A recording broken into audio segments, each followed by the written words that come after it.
তোমাদের কাছে আমি তোমাদের বুড়োদা আমার ঝুলি নিয়ে হাজির হয়েছি, ঝুলি থেকে বের করে মজার মজার গল্প শোনাতে।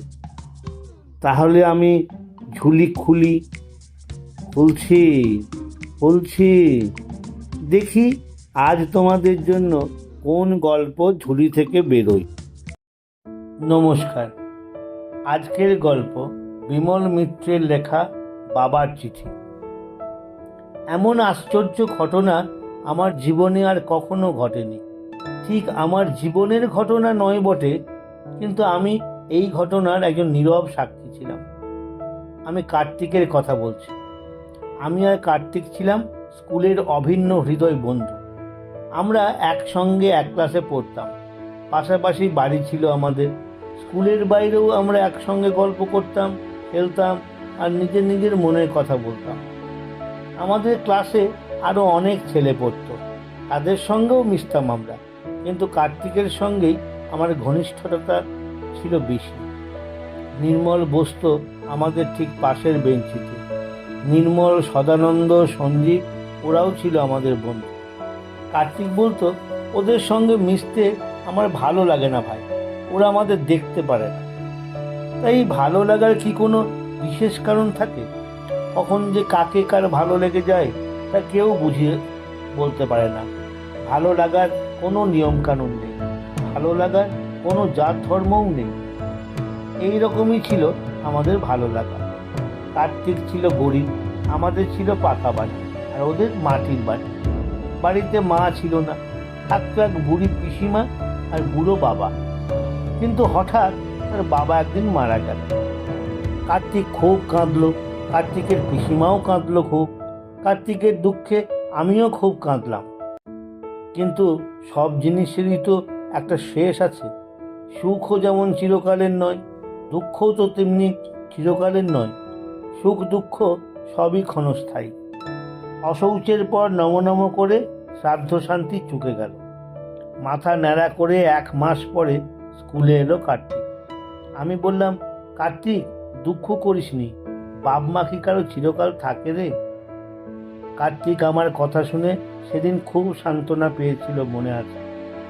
বলেছিল, ভাই মনে হচ্ছে আমি যেন একলা হয়ে গেলাম। আমি বলেছিলাম, কিচ্ছু ভয় নেই তোর, আমি তো আছি। ছোটবেলায় এসব ভালোবাসার ঘটনা সকলের জীবনেই কম বেশি ঘটেছে। ছোটবেলায় আমরা সবাই প্রায় একই রকম থাকি, বদলায় কেবল বড় হয়ে। যত গণ্ডগোল শুরু হয় বড় হবার পর। তাই সেই সময়ে একদিন একটা কাণ্ড ঘটল। একদিন বিকালবেলা হঠাৎ দৌড়তে দৌড়তে কার্তিক আমাদের বাড়িতে এসে হাজির। তখন সে একেবারে হাঁপাচ্ছে। বললাম, কি রে, কি হলো তোর? কার্তিক বললে, ভাই বাবা আমাকে একটা চিঠি দিয়েছে। কথাটা যেমন অস্বাভাবিক তেমনই অবিশ্বাস্য। বললাম, কি বলছিস তুই? পকেট থেকে একটা খাম বার করে কার্তিক আমায় দেখালো। আমি চিঠিটা নিয়ে ওপর নিচেই ভালো করে উল্টে পাল্টে দেখতে লাগলাম। উপরে কার্তিকের নাম ঠিকানা লেখা রয়েছে। চিঠিটা পোস্ট হয়েছে শ্যামবাজার থেকে। চিঠিটা আগাগোড়া পড়লাম। কার্তিকের বাবা লিখেছে, পরম স্নেহাস্পদ বাবা কার্তিক, আমার এই পত্র পাঠ করিয়া তুমি হয়তো খুব অবাক হইয়া যাইবে, কিন্তু তোমাকে ছাড়িয়া এখানে আসা পর্যন্ত তোমার জন্য বড়ই মন কেমন করিতেছে। তুমি বোধহয় আমার জন্য বড়ই কাতর হইয়াছ। আসিবার সময় তোমাকে কিছু বলিয়া আসিতে পারি নাই। আমি যাহা কিছু সামান্য রাখিয়া আসিয়াছি তাহাতে কষ্টে সৃষ্টে তোমার লেখাপড়া খাওয়া দাওয়া চলিয়া যাইবে। সর্বদা সৎ পথে থাকিবে। যে সৎ পথে জীবনযাপন করে জীবনে তাহার কোনো কষ্ট হয় না। আমার জন্য কোনো দুঃখ করিও না। আমি এখানে পরম সুখে আছি। এখানকার জল হাওয়া খুব ভালো, খাদ্যদ্রব্য সস্তা, ভালো চাল, আটা, ডাল, মাছ, মাংস, তরি তরকারি পাওয়া যায়। এখানে কোনো কিছুতেই ভেজাল নাই। বৃষ্টি হইলে এখানে রাস্তায় জল জমে না। বাসে ট্রামে বসিয়া যাওয়ার জায়গা মেলে। চারিদিকে যেন পরিষ্কার পরিচ্ছন্ন। এখানে ঠক জুয়াচোর নাই। এখানে আসা অবধি আমার স্বাস্থ্য বেশ ভালো হইয়াছে। শুধু শুধু একটা বিষয়ে বড় অভাব বোধ করিতেছি, এখানে রসগোল্লা পাওয়া যায় না। আমার মাঝে মাঝে রসগোল্লা খাইতে ইচ্ছা করে। যদি একটা কাজ করো তো ভালো হয়, যদি এক হাঁড়ি রসগোল্লা তুমি বুড়ো শিবের মন্দিরে রাখিয়া আসতে পারো তো আমি গিয়া খাইতে পারি, কেহ যেন জানিতে না পারে। দেখিবে, আমার স্নেহ আশীর্বাদ লইবে। ইতি আশীর্বাদক, তোমার বাবা। কার্তিক আমার দিকে কৌতূহলী দৃষ্টি দিয়ে চেয়ে দেখছিল। বললে, কি দেখলি? বললাম, চিঠিটা তো শ্যামবাজারের পোস্ট অফিসের ছাপ রয়েছে, চিঠিটা তো শ্যামবাজারেই ফেলা হয়েছে। কার্তিক বলল, বাবা বোধহয় শ্যামবাজারের ডাকবাক্সেই চিঠিটা ফেলেছিল। আমি বললাম, এখন তুই কি করবি? তোর বাবা এক হাঁড়ি রসগোল্লা চেয়েছে। কার্তিক বললে, বাবা বরাবর রসগোল্লা খেতে খুব ভালোবাসত ভাই, এখন কি করি? দুজনেই অনেকক্ষণ খুব মাথা ঘামালাম চিঠিটা নিয়ে। মারা যাবার পর সত্যিই কি কেউ চিঠি লিখতে পারে? কার্তিক বললে, নির্মলদের একবার জিজ্ঞেস করব, নির্মলদের চিঠিটা একবার দেখাবো। বললাম, না, ওদের দেখাসনি, তোর বাবা কাউকে দেখাতেই তো বারণ করেছে। কিন্তু তোকে যে দেখালাম। বললাম, আমাকে দেখালে ক্ষতি কি? তোর সঙ্গে তোমার ভাব রে। তা বটে। কার্তিক বুঝলো কথাটা। বললে, সেই জন্যই তো চিঠিটা পেয়ে তোর কাছে দৌড়ে এসেছি। পিসিমাকে পর্যন্ত এই চিঠির কথা বলিনি। তোর বাবার হাতের লেখা ঠিক এই রকম? কার্তিক বললে, প্রায় একই রকম, তবে মারা যাওয়ার পর স্বর্গে গিয়ে তো মানুষ একটু বদলে যায়, তাই হাতের লেখাও একটু বদলে গিয়েছে। আমার ভাই এমন মনে হচ্ছে বাবারই লেখা চিঠি। বললাম, আমারও তাই মনে হচ্ছে, স্বর্গে গিয়েও তোর বাবা তোর কথা ভুলতে পারছে না। কার্তিক বললে, ঠিক বলেছিস ভাই, তুই যেন কাউকে এসব কথা বলিসনি। জিজ্ঞেস করলাম, এখন কি করবি তুই? কার্তিক বললে, আমি ভাবছি এক হাঁড়ি রসগোল্লা কিনে নিয়ে গিয়ে পুরো শিবের মন্দিরের ভেতরে গিয়ে রেখে দিয়ে আস, তারপর যা হয় হোক। আমাদের পাড়াটা যেখানে আদিগঙ্গার ধারে গিয়ে মিশেছে, পুরো শিবের মন্দিরটা সেখানে।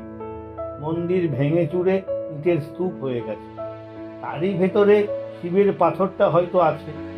অবশ্য শিব আছে কি নেই তা আমরা জানতাম, কারণ কতকাল আগেকার মন্দির, সেখানে তখন কেউই যেত না। দিনের বেলা যদিও বা যাওয়া সম্ভব ছিল, রাত্রে ওদিকটা কেউই মারা যেত। বড় বড় অশ্বত্থ আর বট গাছের শেকড়ে জায়গাটা আস্তে পৃষ্ঠে জড়িয়ে ধরেছিল। ভেতরে ঢোকে কার সাথে? শোনা যায় আমাদের জন্মের আগে ওখানে একজন সন্ন্যাসী থাকে, এই জায়গাটা পরিষ্কার করে রাখত আর রোজ শিবের পুজো করত। তারপর সেই সন্ন্যাসী মারা যাবার পর থেকে মন্দির দেখাশোনা করবার আর কেউ ছিল না। আস্তে আস্তে জায়গাটা ভূতের আড্ডা হয়ে গিয়েছিল। তা যাই হোক, শেষ পর্যন্ত রসগোল্লা দেওয়াটাই ঠিক। একদিন কার্তিক দোকান থেকে 5 টাকার রসগোল্লা কিনে একটা হাঁড়িতে করে পুরো শিবের মন্দিরের দিকে গেল। সঙ্গে আমিও আছি। কার্তিক বললে, আমার কিন্তু খুব ভয় করছে ভাই। আমি বললাম, ভয় কি তোর? আমি তো সঙ্গে রয়েছি। তখনও সন্ধে হয়নি। যখন দেখলাম আশেপাশে কেউ কোথাও নেই, আমরা দুজনে ঢুকলাম গিয়ে মন্দিরের ভেতরে। চারদিকে ভাঙাচোরা ইট কাঠ ছড়ানো রয়েছে, মোটা মোটা সব বটের ঝুড়ি ঝুলছে চারিদিকে।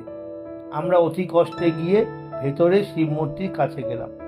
তারপরে বেদিটার উপর কার্তিক রসগোল্লার হাঁড়িটা রাখলে, তারপরে মাটির সরাটা মুখে ভালো করে চাপা দিয়ে বাইরে চলে এলো।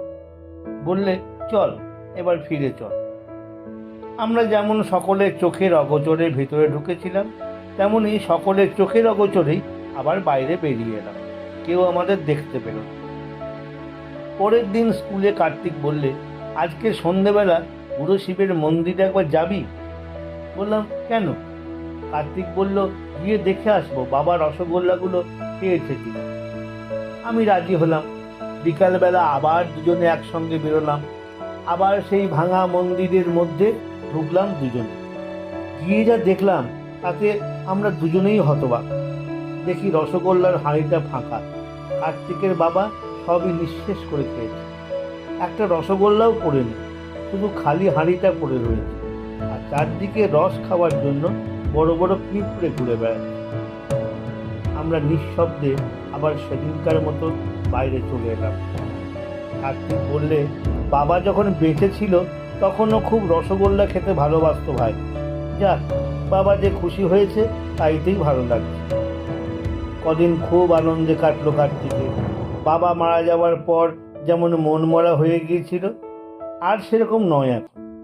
কার্তিক বলতো, আমি যে বাবাকে রসগোল্লা খাওয়াতে পেরেছি এতেই আমি খুশি। এরপর কিছুদিন কেটে গেল। তারপর আবার একদিন বাবার চিঠি এলো, ঠিক সেই আগেকার মতো। স্বর্গধামের খবর, সব ভালো, বাবারও শরীর ভালো আছে, কোনো কষ্ট নেই। শেষে সেই এক অনুরোধ, রসগোল্লা, আর এক হাঁড়ি রসগোল্লা চাই।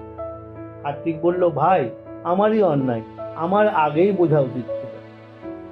কার্তিক আবার এক হাঁড়ি রসগোল্লা কিনে নিয়ে রেখে এলো। আবার আমি তার সঙ্গে গেলাম। তারপর দিন আবার দুজনে গিয়ে দেখে এলাম হাঁড়ি শূন্য। সব রসগোল্লা বাবা নিঃশেষ করে খেয়ে গিয়েছে। এমনই প্রত্যেকবার চিঠি আসে, আর প্রত্যেকবার কার্তিক রসগোল্লার হাঁড়ি নিয়ে গিয়ে রেখে আসে মন্দিরের ভেতর। এমনি করে 10 রসগোল্লার হাঁড়ি দিয়ে আসা হলো। শেষে একদিন চিঠি এলো, এত কম কম রসগোল্লা দাও কেন? আমার যে রসগোল্লা খাইতে কত ভালো লাগে তা কি তুমি জানো না? আমার জন্য এখন হইতে প্রতি সপ্তাহে এক হাঁড়ি করিয়া রসগোল্লা রাখি আনি। কার্তিক চিঠিটা পড়ে আমাকে এনে দেখাল। বললে, বাবা এত রসগোল্লা খেতে চাইছে কেন বলতো ভাই? বাবা তো জানে আমার অবস্থার কথা। আমারও যেমন একটা সন্দেহ হল। প্রায় প্রতি মাসেই তো কার্তিক বাবাকে রসগোল্লা খাওয়াচ্ছে, কিন্তু তার বাবার তো জানা উচিত রসগোল্লার দাম কত। এক হাঁড়ি রসগোল্লার দাম 10 টাকা, তাও পুরোপুরি হাঁড়ি ভর্তি হয় না। এখন যদি প্রতি সপ্তাহে এক হাঁড়ি করে রসগোল্লা দিতে হয়, তাহলে মাসে প্রায় 40 টাকা করে খরচ। এত খরচ কার্তিক কোত্থেকে করে? বাবার তো জানতে বাকি নেই ছেলের অবস্থা কেমন। আমি বললাম, ভাই আমার কেমন সন্দেহ হচ্ছে। কার্তিক বললে, কি রকম? বললাম, বাপ কখনো নিজের ছেলের উপর এমন নিষ্ঠুর হতে পারে না। বাবা তো জানে তোর অবস্থার কথা, এ নিশ্চয়ই অন্য কেউ তোর সঙ্গে চালাকি করছে। কার্তিকের তবু যেন কিছুতেই অবিশ্বাস হলো না। বললে, তাই কখনো হয়? বললাম, তুই দেখ না একবার পরীক্ষা করে। কার্তিক বললে, কি করে পরীক্ষা করব? বললাম, আমি একটা মতলব বার করেছি, তুই সেটা করে দেখ। কি মতলব? বললাম, এবার আর হাঁড়ির মধ্যে রসগোল্লা দিই, তার বদলে একটা জাঁতি কল পেতে রেখে। তারপর যদি অন্য কেউ এর পেছনে থাকে তো সে হাঁড়ির সরাটা খুলে যেই ভেতরে হাত তুলে দেবে, সঙ্গে সঙ্গে জাঁতি কলটা তার হাত কামড়ে। তারপর আমরা কাছাকাছি কোথাও লুকিয়ে থাকবো, হাতে টর্চ নিয়ে। শব্দ শুনলেই দৌড়ে গিয়ে আসল লোককে ধরে ফেলবে। কার্তিক বললে, কিন্তু ভাই যদি সত্যি সত্যি বাবার হাতই আটকে যায়? আমি বললাম, মরা মানুষের কি শরীর আছে আমাদের মতো যে লাগবে? তা অনেক বলা খাওয়ার পর শেষ পর্যন্ত কার্তিক রাজি হলো আমার প্রস্তাব। সেই দিনই বাজারে গিয়ে একটা ভারী গোছের জাঁতি কল কিনে আনা হলো। তারপর একটা হাঁড়ির ভেতরে সেটাকে পেতে রাখা হলো। তারপর সরা দিয়ে মুখ ঢাকা দিয়ে রেখে আসা হলো মন্দিরের বেদির উপর, ঠিক যেমন অন্য দিন রেখে দেওয়া হলো। তখন সন্ধে হব হাঁড়িটা রেখে দিয়ে এসে অন্য দিনের মতো আমরা আর বাইরে চলে এলাম না। তার বদলে আমরা আদিগঙ্গার দিকে একটা ধান ক্ষেতের আড়তের আড়ালে লুকিয়ে রইলাম। চারিদিক কেবল জল কাদা, ঘুরঘুরতি অন্ধকার। অনেকক্ষণ সেইভাবেই রইলাম, কারো মুখেই কোনো কথা নেই। কার্তিকের তখন মন ভেঙে গেছে। এক সময়ে বললে, কই রে, কিছু তো টের পাচ্ছি না ভাই।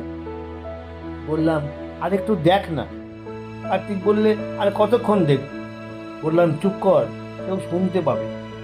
এমনি করে কতক্ষণ যে কেটে গেল তার ঠিকানা নেই। আমরা নিঃশ্বাস বন্ধ করে চুপ করে দাঁড়িয়ে রইলাম। সময় যেন আর কাটতে চাইছে না। হঠাৎ এক সময় চিৎকার উঠলো, ওরে বাবা রে, মরে গেলুম রে বাবা। চিৎকারটা শুনতেই আমরা টর্চ জ্বালিয়ে দৌড়ে গেলাম বুড়ো শিবের মন্দিরে। তখনও চিৎকার চলেছে, মরে গেলুম রে বাবা, মরে গেলুম। কাঠ লাফিয়ে আমরা যখন ভেতরে গেলাম, টর্চের আলোতে দেখলাম নির্মল সেখানে দাঁড়িয়ে ছটফট করছে। জাতি কলটা তার ডান হাতটা কামড়ে ধরেছে আর তার আঙুল দিয়ে ঝরঝর করে রক্ত পড়ছে। আমাদের দেখে নির্মল চিৎকার করে উঠল, ভাই জাতি কলটা খুলে দে, আর কখনো করবো না, খুলে দে ভাই। নির্মলকে দেখে আমরা সত্যিই অবাক হয়ে গিয়েছিলাম। এমন করে যে সে কার্তিকের মতো একজন গরিব ছেলেকে ঠকাবে, এ আমরা কল্পনা করতে পারিনি। মনে আছে তখন থেকেই নির্মল আমাদের সঙ্গে একেবারে কথা বলা ছেড়ে দিয়েছে। ব্যাপারটা আমি ক্লাসের সব ছেলেদের কাছেই প্রকাশ করে দিয়েছিলাম। পরের বছর নির্মল আর আমাদের স্কুলে রইল না, ট্রান্সফার সার্টিফিকেট নিয়ে চলে গেল অন্য এক স্কুলে। নমস্কার। আমার কথাটি ফুরলো, নোটে গাছটি মুড়লো। আমার কথাটি ফুরলো, নোটে গাছটি মুড়লো। আমার কথাটি ফুরলো, নোটে গাছটি মুড়লো।